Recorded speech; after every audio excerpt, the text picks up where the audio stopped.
Alors comment on se sent après 5 mois de fermeture? C'est la lassitude, un peu le découragement. J'avoue que lors de notre premier entretien le 18 novembre, j'avais été plutôt optimiste, on va dire maintenant, puisque je prévoyais, je me disais on va fermer jusqu'à février, peut-être mars. Ben non, record battu, hein, on va arriver jusqu'à la mi-mai et encore dans le meilleur des cas avec peut-être une ouverture des terrasses, si le temps le permet, pas comme aujourd'hui.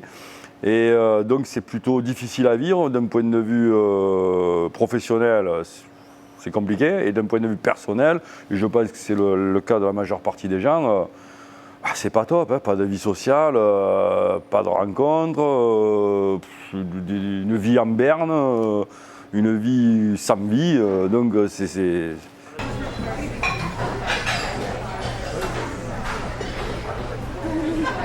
Je crois que ça ne sert à rien de jouer la montre. Je crois qu'il faut être lucide avec tous ces mois de fermeture. On a quand même bien vu, et je l'insiste, que les chiffres nous ont bien démontré par leur croissance exponentielle, hein, puisque M. Macron parlait d'une jauge à 5 000 cas en décembre. On est tous les jours à 30 ou 40 000 cas. Et pourtant, les restaurants sont fermés, les théâtres sont fermés, les cinémas sont fermés. Je sais ce que vont dire certains, mais qu'en serait-il si vous étiez ouvert? Mais il n'en serait pas plus pour moi. Il n'en serait pas plus et peut-être même moins, au risque de choquer les gens, il en serait peut-être même moins parce qu'il y a un transfert, c'est-à-dire que les gens ne vont pas au restaurant, ne vont pas au cinéma, mais ils font des fêtes chez eux. On parle d'ailleurs souvent de fêtes clandestines. Je peux vous dire que des fêtes clandestines, il y en a de partout, tout le temps, et j'irais même jusqu'à dire avec le consentement de certaines personnes de la police qui sont au courant et qui ne font pas, ou alors s'ils ne le voient pas, c'est qu'il faut que je change de métier. Hein. Mais voilà, les fêtes clandestines sont là, et pas qu'à Marseille, de partout. Pourquoi? Parce que les gens, ils ne sont pas faits pour rester à vivre comme ça. Les gens, ils vont se fréquenter, ils vont faire des soirées entre amis, et on le voit bien que les soirées entre amis, les réunions de famille, c'est là où il y a le plus de problèmes, parce que les gens ne se méfient pas. Hein. On est amis, on est en famille, alors on lève le masque, on se tape sur l'épaule.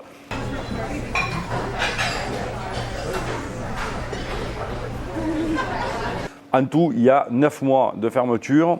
Si on rouvre le 17 mai, ça fera 9 mois de fermeture. Et le 17 mai, quand on va réouvrir, ce sera une ouverture plus que partielle, puisque uniquement en terrasse. Donc là aussi, on se demande comment on va gérer la météo. Hein. Et c'est vrai qu'il y a une problématique concernant les congés payés qui, pour moi, me révolte. Toujours est-il que je trouve que c'est complètement irréel. C'est-à-dire que même si je concède bien volontiers que l'État français nous aide, et nous aide bien, je le dis, moi en tout cas pour l'entreprise, c'est quelque chose de formidable. Et la France a été super efficace en la matière, hein, on ne peut pas le nier, mais quand même, cette histoire de congés payés, elle n'est pas neutre. Aujourd'hui, sur 2 établissements, nous avons environ 45 salariés. 45 salariés, 9 mois de congé, 2 jours et demi de congé par mois, ça fait 22 jours et demi de congé par salarié. L'État prend à sa charge 10 jours de congé. Il reste donc à notre charge 12 jours et demi de congé. Multiplié par 45 salariés, ça fait 562 jours de congé. Vous vous doutez bien qu'il n'y a pas 36 solutions. On va reprendre et je vais dire à mes gars, les gars, allez, hein, mettez-vous en vacances, mettez-vous en congé. Je fais quoi? Je vais trouver des extras? Impossible. J'ai calculé, en gros, c'est entre 75 et 80 000 euros. Voilà. Donc 75 et 80 000 euros après 9 mois de fermeture.